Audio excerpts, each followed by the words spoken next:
la decisión del Poder Judicial satisface los criterios de proporcionalidad y de razonabilidad. Me parece que el Ministerio Público tenía un planteamiento que excedía estos principios y creo que es acertada la modificación de la decisión original y haber agregado el punto referente a al impedimento de salida del país.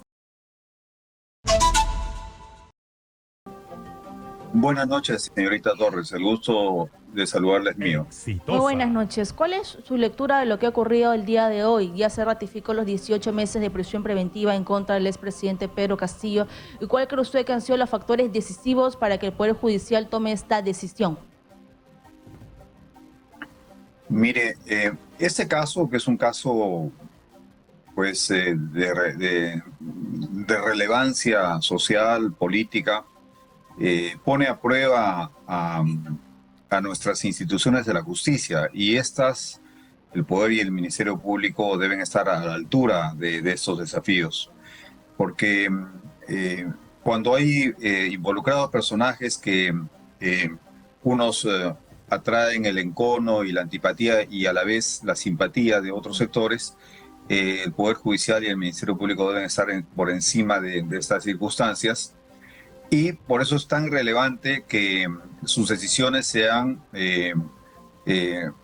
observen los estándares más rigurosos que en este caso nos impone el Sistema Interamericano de Protección de los Derechos Humanos, que en materia de prisión preventiva son básicamente los siguientes.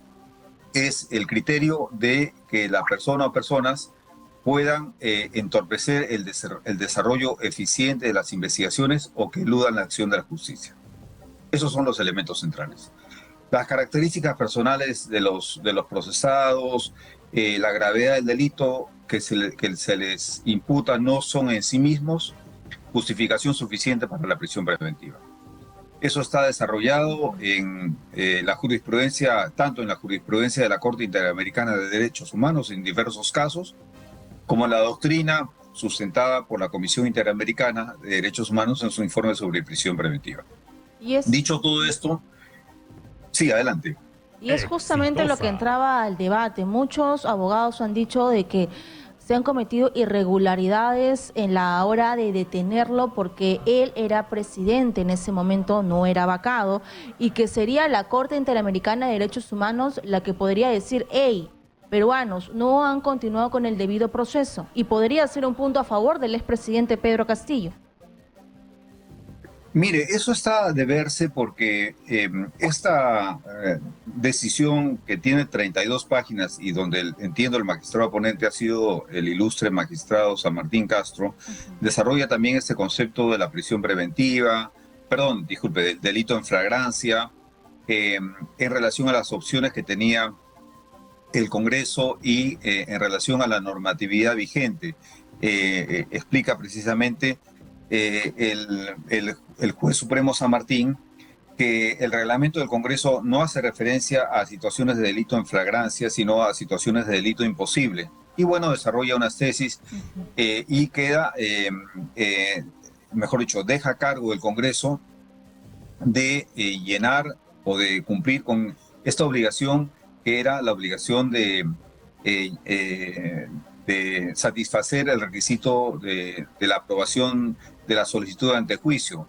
Esto no lo hizo el Congreso aludiendo al criterio de que se había cometido un delito en flagrancia. Eso es un tema que está, le reitero, por verse, porque podría ser eventualmente, en efecto, un motivo de cuestionamiento por algún órgano del Sistema Interamericano de Protección de los Derechos Humanos, en la medida en que el sistema no juzga a individuos, en este caso el comportamiento de funcionarios públicos, sino el comportamiento del Estado.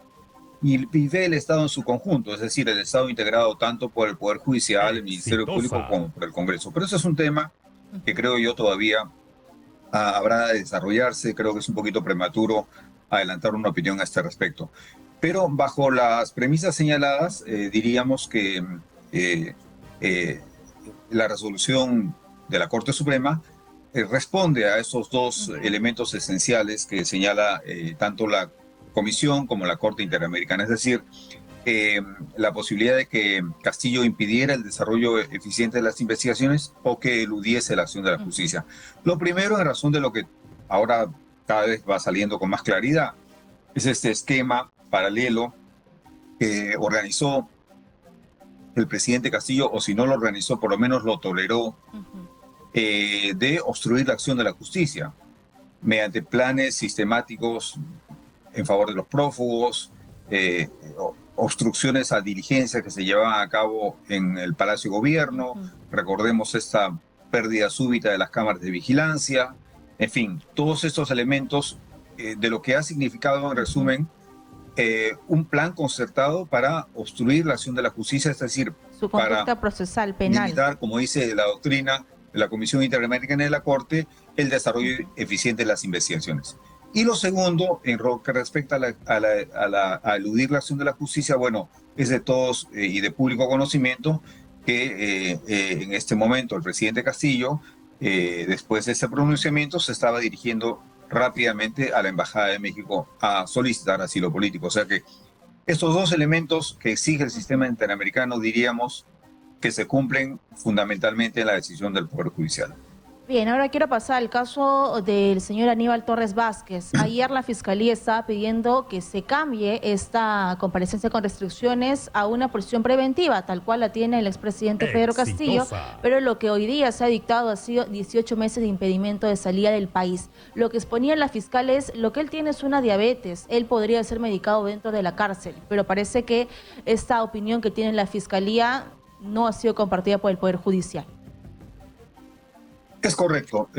Justamente la resolución de la Corte Suprema en su punto 12º hace referencia a que, si bien entiende que los informes médicos datan de hace 5 años, ellos hacen referencia a enfermedades crónicas y de tratamiento constante o duradero. Así dice la resolución, a lo que agrega la resolución, la edad del imputado, 79 años. Y me parece que también en este punto la decisión del Poder Judicial satisface los criterios de proporcionalidad y de razonabilidad. Me parece que el Ministerio Público tenía un planteamiento que excedía estos principios y creo que es acertada la modificación de la decisión original y haber agregado el punto referente a al impedimento de salida del país. Eso Bien, está bien desde mi punto de vista. Bien, ahora quiero hacerle una pregunta sobre las reglas de conducta. Justamente lo que yo leí antes de presentarlo. La Policía Nacional deberá realizar controles domiciliarios bajo supervisión de la Fiscalía todos los viernes de la tercera semana de cada mes. Incluso podrían realizar controles inopinados. ¿Cuál es la función de este control de la Policía Nacional? Bueno, nuevamente, la resolución de la Corte Suprema es también muy precisa y muy bien fundamentada en ese aspecto. Establece parámetros normativos a través de los cuales se busca evitar una situación de sorpresa o de fuga concretamente, o de eludir la acción de la justicia. Así que me parece que también en esta parte la resolución ha sido muy bien planteada y muy bien fundamentada. Bien, yo quiero regresar un poco al tema del expresidente Pedro Castillo, porque sabemos de que hay otras investigaciones en curso y hay un tema que ha saltado a la palestra a inicio de esta semana, y es el de los ascensos militares y policiales, ¿no? Ya con generales, incluso con una prisión preliminar por 10 días, con colaboradores eficaces. ¿Cuál es ahora la situación legal del expresidente Pedro Castillo ahora que se ha levantado su antejuicio en el Congreso ya hace algunas semanas? ¿Qué va a pasar con él, con las investigaciones que tenía la fiscal en curso, pero que no podía avanzar porque era presidente de un país? Bueno, en efecto, la fiscal de la Nación, precisamente en su acusación constitucional, entre otros puntos, había fundamentado el problema que tenía el Ministerio Público de avanzar con las investigaciones, principalmente en razón de lo que preceptuaba y preceptúa lamentablemente el artículo 117 de la Constitución de la República. Una vez sorteado este punto, cuando precisamente la conducta de Castillo, al pronunciarse por el golpe de Estado, incurre una causal por la cual es defenestrado, destituido del cargo. Por lo tanto, este obstáculo ya no es un problema para la acción del Ministerio Público. Pero siendo esto cierto, y como usted lo señala también en la fundamentación de su pregunta, lo que sorprende es que hasta ahora el Ministerio Público no haya avanzado en las solicitudes de antejuicio respecto de los delitos de corrupción, porque recordemos que hay unas investigaciones preliminares en fase preliminar. La fase preliminar es una subfase dentro de la fase preparatoria, pero aún no se ha pasado a la fase preparatoria, es decir, al proceso penal formal.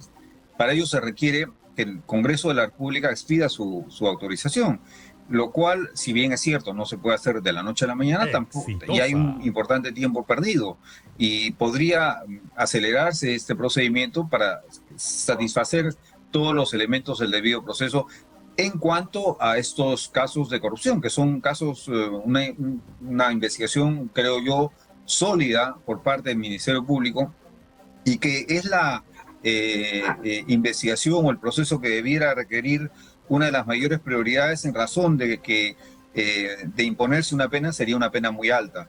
Entonces, además, cada día vemos cómo van saliendo los graves hechos de corrupción, como que usted menciona, de los generales, asuntos sencillamente grotescos, ¿no? Como ya Odebrecht ya no estaba para pagar sobornos, ¿qué hace este señor Castillo y su séquito, sus secuaces, para decirlo así? Recurren a este tipo de pedir dinero de esta manera, ¿no? A los generales, y por supuesto los generales se prestan a eso. Bueno, los coroneles que intentaban ser generales, quiero decir. En fin, ya hay formas totalmente grotescas de robarle al Estado, estos latrocinios grandes y pequeños en los que está envuelto el señor Castillo, por los cuales debería ser investigado ya en forma de proceso penal y avanzarse rápidamente a la búsqueda de una sanción ejemplar, que es lo que estamos esperando. Pero hasta ahora ahí el Ministerio Público ha detenido sus acciones y no sabemos qué está pasando. Pero y me suma su preocupación, porque está el caso de Gabinete en la Sombra, caso Petroperú, caso de Puente de Tarata, está el caso de los ascensos. Hay muchos casos, y lo que me preocupa es que esto compromete incluso a parlamentarios que siguen cobrando dinero, y si la Fiscalía no avanza, vamos a continuar con esas personas que han cometido actos de corrupción. Exactamente. Bueno, los congresistas involucrados en presuntos actos de corrupción no tendrían, digamos, ya deberían estar de alguna manera separados del Congreso, lo que demuestra también la gravedad de la crisis política en el ámbito del Congreso, es decir, complicidad e inacción total frente a sus pares que no merecen ningún tipo de tratamiento relativo a inmunidad parlamentaria o de similar naturaleza. Por supuesto, todo esto genera grave preocupación, como usted bien dice, pero además el peligro de la impunidad. Y sería muy lamentable, porque realmente el Ministerio Público había avanzado y ha avanzado, entiendo yo, de manera muy rigurosa, seria, en la construcción de estos casos de corrupción, los que usted ha mencionado, ¿no? Que son además gravísimos, ¿no? Atacando los sectores más vulnerables del Estado, Petroperú, imagínese la importancia que tiene esta entidad para enfrentar esta crisis energética que golpea al mundo y en particular al Perú, por supuesto. Los otros casos que golpean a los ministerios más sensibles, más vulnerables, eso ya se había diagnosticado como vulnerable, sectores vulnerables, quiero decir, por la Contraloría General de la República, y este señor Castillo y esta gente alrededor de él golpearon fuertemente ahí, en fin. Esto me parece que ahí hay un silencio y una inacción de parte del Ministerio Público y del Congreso que yo por lo menos no la encuentro explicación, pero sí me llama muchísimo a la sorpresa, porque debía avanzarse ya en estos casos de manera más acelerada, y bueno, tratar de llegar pues rápidamente a un proceso y a un juicio y a una condena, ¿no? Una condena ejemplar, por supuesto, ¿no? Bien, muchas gracias Antonio Maldonado, procurador anticorrupción, por esa explicación técnica de lo que ha ocurrido el día de hoy, la ratificación de los 18 meses de prisión preventiva en contra del señor Pedro Castillo. Gracias y buenas noches. Con mucho gusto. Buenas noches, señor.